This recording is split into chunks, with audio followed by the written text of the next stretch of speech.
কিংবদন্তি কণ্ঠশিল্পী আশা ভোসলের মৃত্যুতে ভারতের সঙ্গীত জগতে নেমে এসেছে শোকের ছায়া।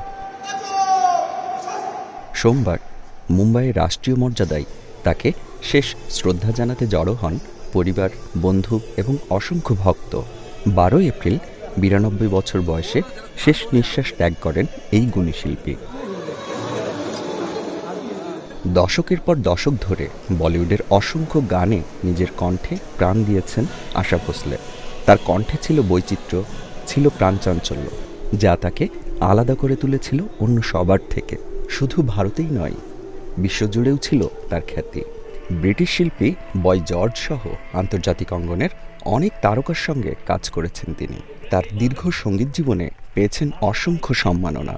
দুবার গ্র্যামি অ্যাওয়ার্ডের জন্য মনোনয়ন, ভারতের সর্বোচ্চ চলচ্চিত্র সম্মান দাদাসাহেব ফালকে পুরস্কার এবং দেশের দ্বিতীয় সর্বোচ্চ বেসামরিক সম্মান পদ্ম বিভূষণ, সবই তার অর্জনের তালিকায়।